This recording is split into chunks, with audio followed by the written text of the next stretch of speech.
Okay, I think I'm live here, which is awesome. Yeah, I wanted to create this because I was just in the shower now and I was thinking to myself, you know what?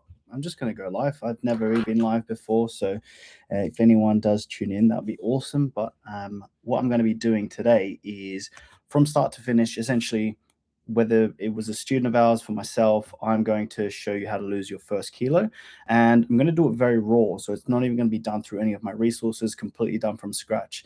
And hopefully, this is going to help out a lot of you people. So we'll be working a lot with busy professional men and women who are plant-based or vegan and looking to lose that sort of 1 to 4 kilo range. So we've got a 6-week program that we're working on and making sure that we can help those people. So this is supposed to I guess help the people who don't know us yet understand how we work and I guess build a bit of trust in how our system works. So yeah, let's get started here. So what I need to do is share my screen.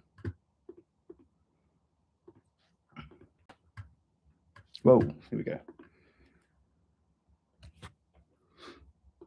Let me see if I can bear with me because again, this is my first time. Let me see if I can actually, am I sharing the whole screen? Yeah, I think I was sharing the whole screen. Just a bit weird because then I can't see myself anymore. Okay, so let's start from scratch here. And one thing, what the hell? Okay, so one thing I guess I want to outline first of all is that for a lot of people looking to lose weight might be about goal setting. So essentially what it means is a lot of people are trying to do too many things at the same time. They want to get stronger, they want to lose weight, they want to build muscle, and all of a sudden they get overwhelmed with so many options.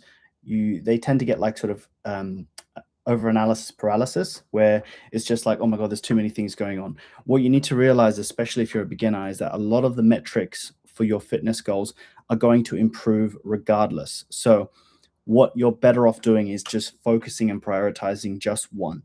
I like to teach our students what we refer to as setting smart goals, smart being SMART. So making sure your goal is specific, measurable, achievable, relevant, and time bound. So if I break down those 5 things, specific. So if your goal is I want to lose weight, great. How much weight do you want to lose? Be specific with it. If you want to get stronger, great. How much weight do you want to lift on what particular exercise? Right? That's the focus here.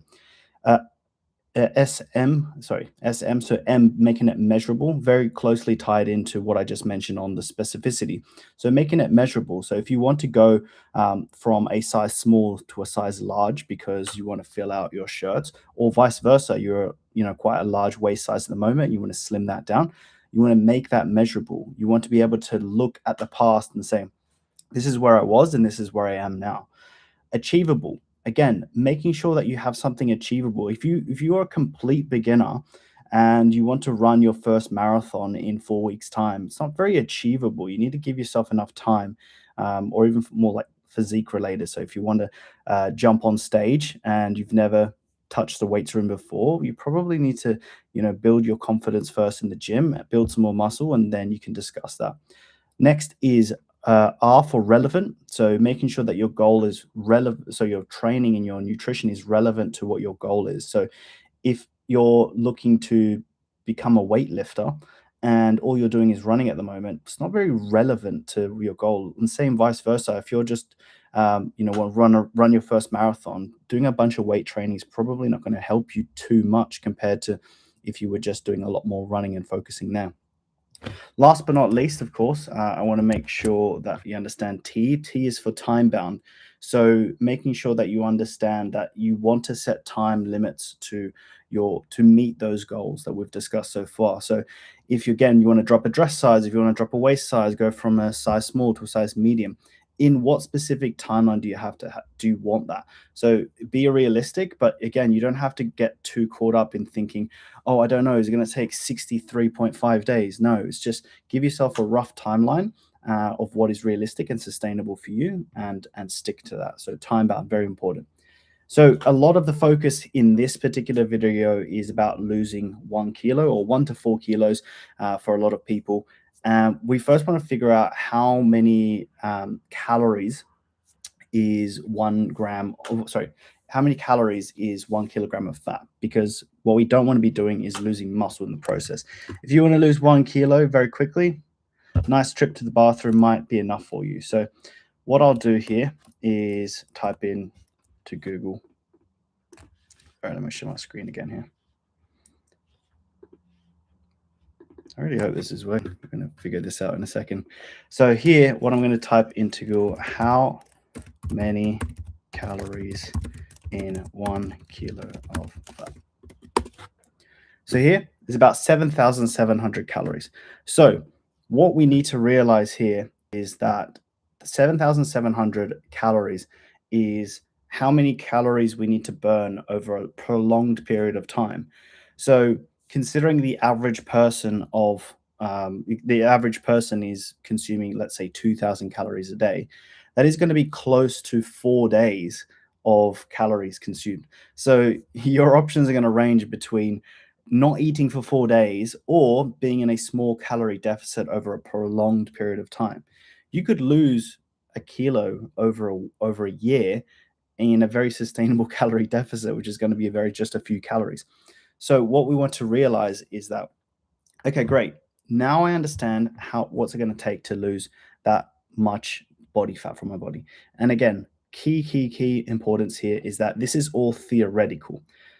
There are some things to consider, like metabolic adaptation. So over time, as you start to lose weight, as you start to build muscle, your body changes. So these 7,700 calories essentially just fluctuate.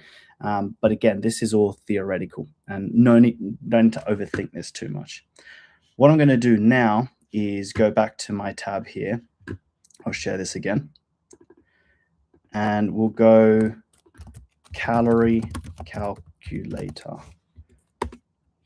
Cool.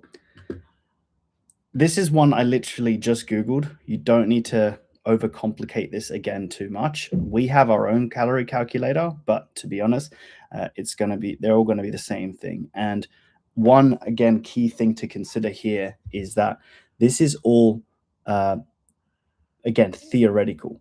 There is another way to work out your calories, which is by doing a food diary. So effectively, what you're doing is that over a period of, let's say, 1 week, you want to track what you're eating for breakfast, for lunch, for dinner, not just for a few days, because what tends to happen is that most people from Monday to Friday and Saturday and Sunday, their food looks completely different. They're going out on the weekends, having more drinks, having pizza, and that's just not a realistic average of what is happening over a prolonged week. So don't track a few days. You need to track a week, ideally maybe even 2, especially if you're quite a type of job where it relies on you being on and off like 4 or 5 days, 4 days on, 4 days off, that kind of thing. So again, what we're going to do here, I'm going to use myself as an example, but of course put your own metrics here. I'm a huge fan of the metric system. I don't even know why the imperial system works. It's a bit of a joke. So right now, I'm 35 years old. I'm a male. I'm 177 centimeters. I jumped on the scales the other day. It's about 85. I'm being completely realistic with you as well. I'm going to go with sedentary, little to no exercise, light exercise 1 to 3 times a week, moderate 4 to 5, and then. So this is where the number becomes very theoretical. The reason I say this is that there's a lot of people who are, let's say they're an athlete, they're very active, very hardworking, they train a lot, and then they end up just being like, yeah, I'm a little bit active, and then they put that there, and it's just like all of a sudden their numbers are skewed. And then you get the opposite, where people are very inactive and they're kind of like, yeah, I'm running all the time, I'm very active, I'm chasing kids. No, that's not what that is. So you need to be kind of real with yourself here. And if you're unsure, maybe ask a trustworthy friend who will give you what they would assume that your life would be like, if you feel like they're going to be biased with yourself. So here, I would probably say I'm 4 to 5, but for this exercise, I've been dropping my exercise quite a lot recently. So I'm just going to go down to there, and then I'm going to click calculate. And then what this is doing here it's giving me my calories. Maintaining weight is 2,456, which makes sense because average male, which is about the same size I am, is about 2,500. Mild weight loss. So this is giving you a 10% calorie deficit. You can see here is a drop to 90%. And then you've got weight loss here of 80%, and then massive, like sort of extreme weight loss here is 1 kilo to get 1 kilo lost per week. So this is a huge, huge drop. With as you can see, you're literally shaving off 1,000 calories. I honestly would not recommend this to anyone. It's only if you're like in extreme situation, if you've got a lot of weight to lose, and you feel like you can easily do it, drop your calories by that much. So for me, I'm a huge fan of sustainability. So if I were to go with a mild weight loss, weight loss here of 90%, what that's doing is if I were to put in 2, 4, 5, 6, which is my theoretical maintenance, and then I take away 2,206, that is a difference of 250 calories. If I divide this, sorry, about 250 calories from the 7,700 before, divided by 250. Cool, 30.8. So again, in theory, if I maintain this calorie deficit, which is 10%, again, just putting a pin in the aspects of metabolic adaptation, in theory, I should be able to lose my first kilo in 30.8 days. And for a lot of people, they might be like, what, 30 days to lose 1 kilo? That's just crap. And hear me out. Yeah, that might seem a little bit slow, but you're in a deficit where you don't even notice that you're in a deficit. You're completely full all the time. You feel satiated, you feel fine, which I'll discuss in a second as well. But what you need to understand is that this is massively sustainable, and you could do this for months on end and be absolutely fine. Just drop kilo after kilo after kilo after month. If you did want to take things further, again, if you went down to this one, that would effectively halve the days.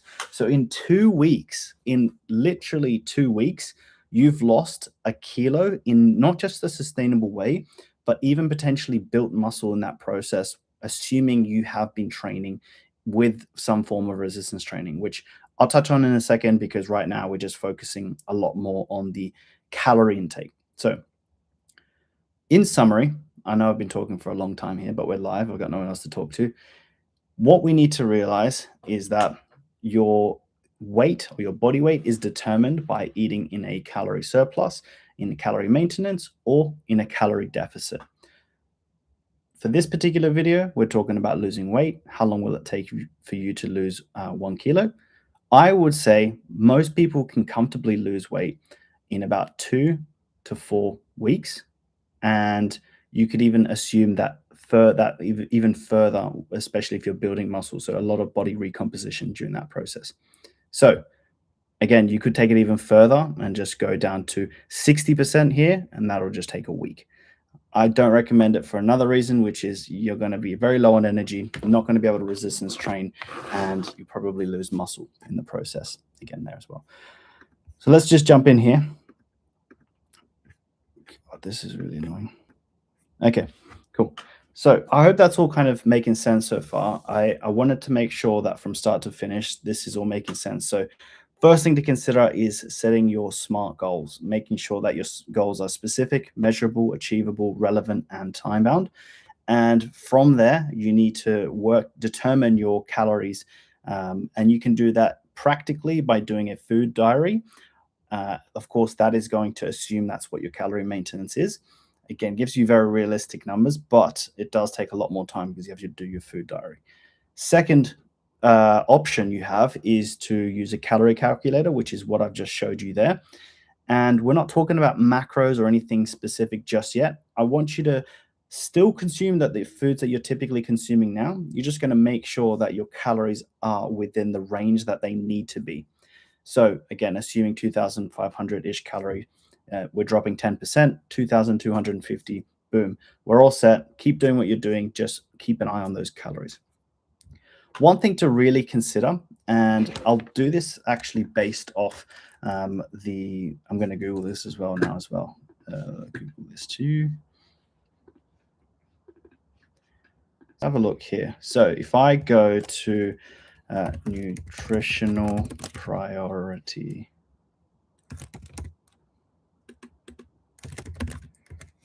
cool. What I love about this nutrition priority pyramid is that it is just a very clear way of understanding your food. Yeah. So what you should be prioritizing, really. I even add to the pyramid that we kind of work with for our students one more underneath calories, which is sustainability and adherence. Most people that I know they have a diet that they sustain to already. Unless you're doing some crazy extreme low calorie, low carb diet, that just needs to be thrown out the window because it's not going to work. And it's based off the fact that it's not sustainable and not something you can adhere to. So a lot of people who do them and go, "Oh yeah, I got great results. I lost 3 kilos in like 2 days," and it's like, cool, yeah, but you're not going to be able to do that for a long period of time. So why not just kind of bite the bullet and focus on the priority here, which is sustainability and adherence, and then moving over to calories. For anyone who is quite familiar with the calories already, you could even just take it a step further and macros. I would even just say, assuming people know macronutrients, effectively is your protein, fats, and carbs. Your fats and your carbs, they are relatively personal, let's call them, because for a lot of people, they're going to be, again, consuming carbs and fats just to sustain their energy throughout the day for their jobs, for their lifestyle.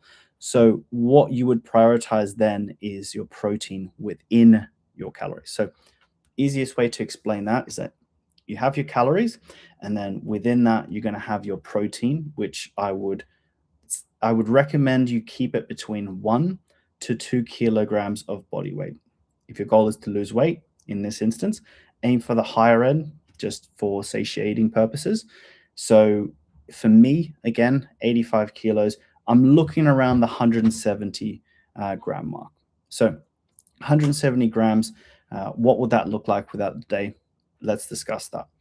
The reason I wanted to share the screen here is mostly to talk about the meal timing and frequency.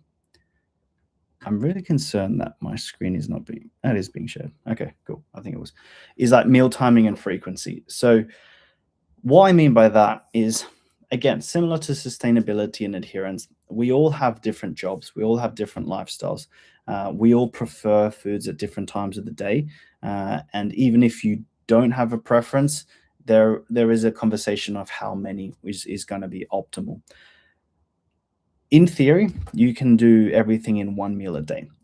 Why I wouldn't recommend it is because you're going from extremely uncomfortably hungry for most of the day, you're irritated, you don't want to talk to colleagues, you don't want to deal with people, to absolutely destroying what would be my case 2,250 calories, which is horrendous. You're stuffing your face, you're so full, and you're uncomfortable enough to the point where you're just like, oh, I feel sick. What you're better off doing is putting in as many meals as you can fit in practically throughout your day.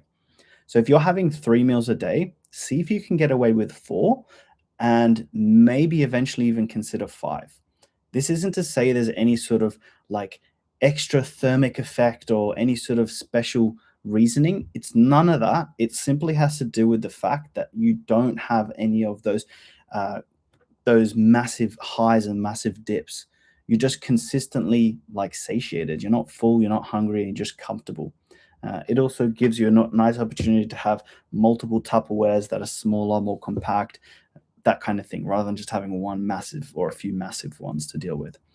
So what that could look like for someone like me is, let's say again, so 170 grams of protein a day. What I would aim for is maybe something along the lines of, let's just start with 150 grams just to make a nice round number.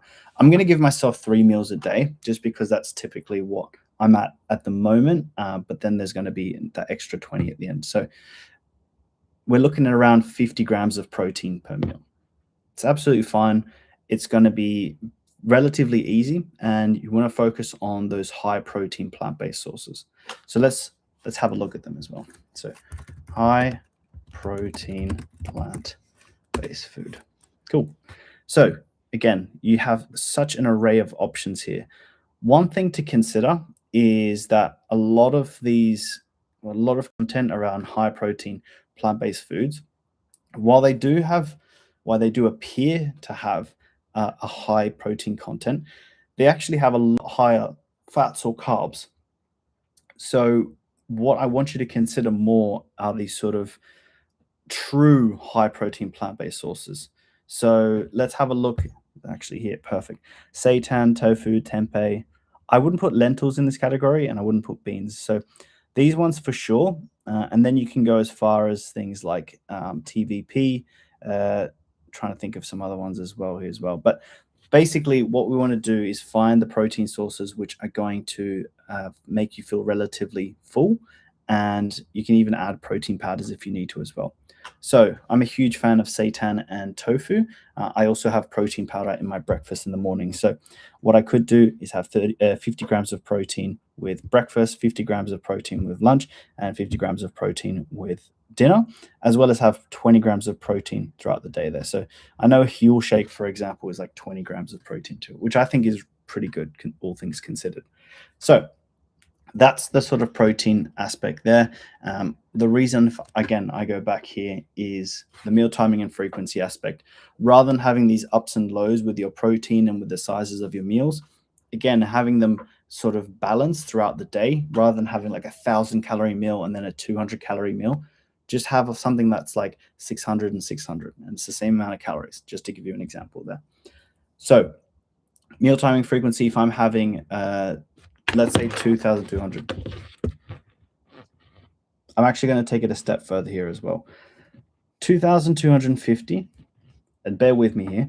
I'm going to multiply this by 0.8 to figure out 80% of my calories for the day. So 80% of my calories is 1,800 calories for the day. Okay. So this is what I refer to as my essentials or my set calories for the day, while the remainder is going to be my flexi calories. This is to say that these are the calories that I can consume with treats, with going out with friends, pizza, what have you, the foods that are going to give me flexibility throughout my busy lifestyle. And the great thing with these flexible calories is that you can also use them over a prolonged week. So rather than thinking them as like, oh, I can only use 20% a day, it's like, no, you can actually save them for the weekend if you wanted to as well. The difference with that is 450 calories. So I have 1,800 calories to get from my healthy sources. We're talking fruits, vegetables, starchy carbs, high protein plant-based foods. And then from there, I have 450 calories of going, what do I feel like today? Or what am I doing this weekend, which can make me kind of put some of those calories aside? Okay. I hope that is all making sense so far. It doesn't look like anyone is joined, but let me just unshare this for a second here. Cool. I just wanted to have a quick look to see if anyone's here. Top fans. I got no top fans. Oh, top chat. What? Again, I have no real clue what I'm doing here, but I hope this is all kind of working so far. Yeah, cool. So from a training perspective, I know a lot of people are doing some form of training at the moment when it comes to losing fat or losing weight in general. Any form of resistance training. I mean, to be honest, you don't even have to train to lose weight.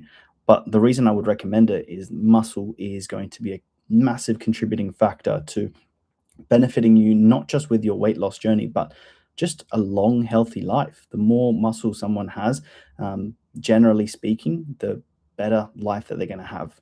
And I'm not telling you to be a world professional bodybuilder. Obviously, that's taking things a little bit too far to the extreme. But I guess you can kind of get what I'm saying here. So what I would focus on here, and I'll share my screen again.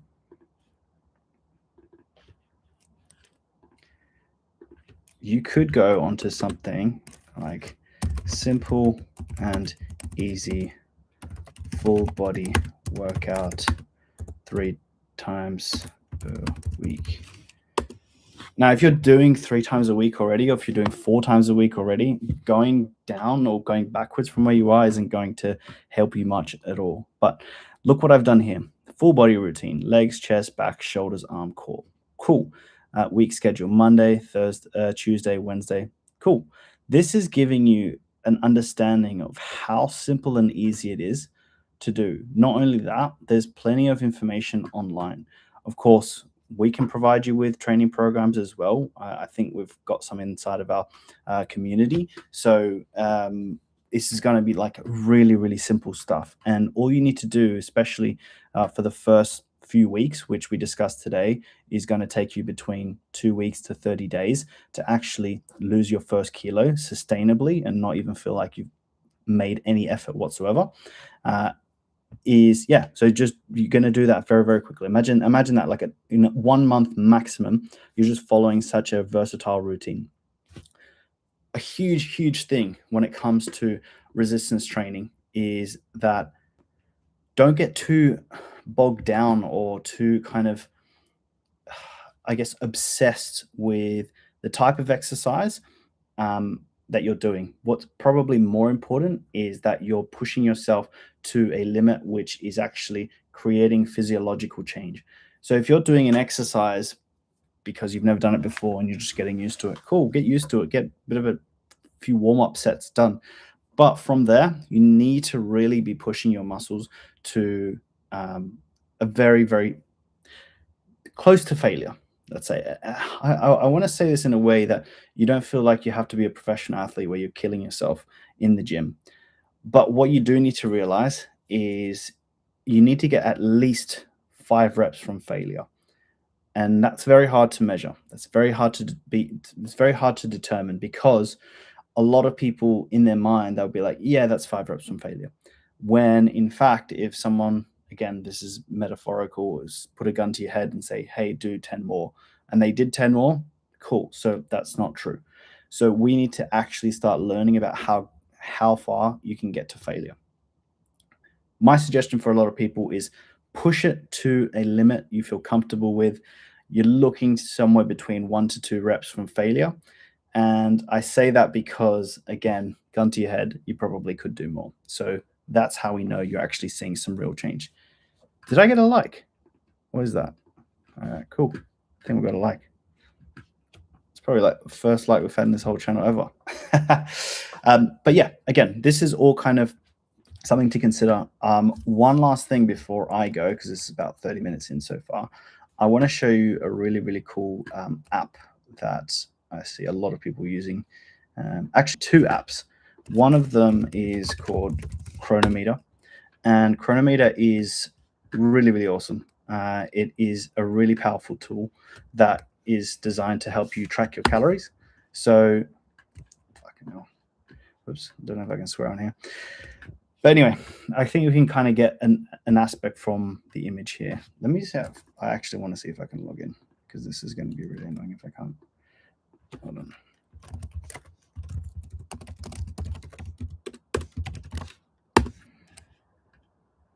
All right, cool. Let's have a look. So if I was to look at my diary, and again, this could be done during your food diary, or it can be done when you're tracking your calories. So here I could do something like breakfast. Let's add some food in here. So at the moment, I'm having some granola. I'm doing definitely chocolate coated, that's for sure. I put actually 100 grams, and then I go add to diary. Let's add soy milk. I think I do a sweetened one.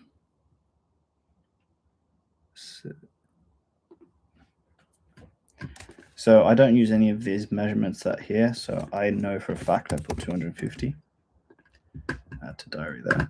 I'm just going to breakfast just so you get the idea. So frozen berries. One thing I would also recommend here too is that you do it like I'm doing it now on a computer or laptop. You can do it from a phone, but as you can see, I'm just doing it much quicker from here. I also did, I don't know why I went to lunch, but yeah, I did peanut butter. I actually put 1 tablespoon. So let's just say I didn't actually measure it properly, but you get the gist of it here. And I guess one thing to key importance here is that if you're tracking your calories and something's not quite right with your weight change as well, it could have to do a lot with your accuracy. It's estimated people get it wrong about 33% off, so just worth considering as well. But I think we kind of get the gist here as well. Right now, my total calories for breakfast has been 714, and 19 of that is protein. I didn't actually put in my protein powder. I think I have like a Huel one. Chocolate. Huel protein. Yeah, protein drink. I wonder if it comes up. It's like the powder. Okay, Black Edition meal replacement protein powder. Yeah, so it was this one here.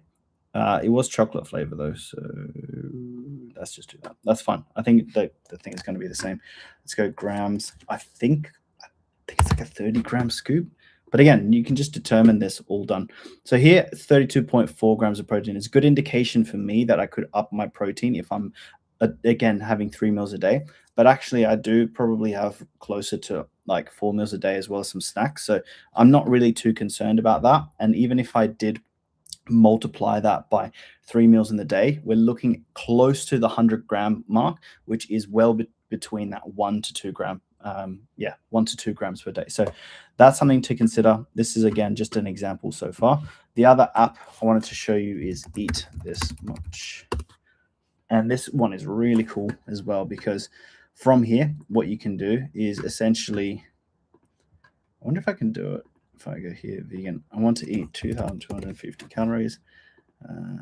Yeah, let's go 3 meals. And then I get generate, right? And then what it does here is that it just generates like this meal plan for you, which is really cool. But if you log in, it's even better, because what you can do is you can be like, "Ooh, I don't like that." You just swap out the whole thing, or you can swap out just the individual ingredient. Here, let's say I'm not a huge fan of this salad. Actually, not a huge fan of this morning juice either. Just going to swap this all together. Here we go, vegan tortillas, done. So again, really, really cool application. 2 applications there, Cronometer to track your calories, but you've also got the Eat This Much, which again, you just throw in a few details and boom, you're ready to go. Hope this has been valuable to at least some of you. Again, I don't know if that's someone who's liked, but if there's someone who was like, great. If you're watching the replay, please leave a comment. It will really help out a lot. I'm really looking forward to potentially doing a lot more of these. I quite like doing stuff like this. I like educating people. I love helping people. So if you're someone who's interested in, losing 1 to 4 kilos, in about 6 weeks, please reach out. I know a lot of people are like, well, how do I do it in 6 weeks? It is possible. Please reach out to me. I'll make sure that you leave a comment saying Plant Power. You can also reach me via email address. I'll try and put it in the description as well. Adam@plantpoweracademy.com. From there, you can even go onto my website, plantpoweracademy.com, and reach out to us there. But yeah, I hope this video has been useful, and I'll speak to you next time. Take care. Bye.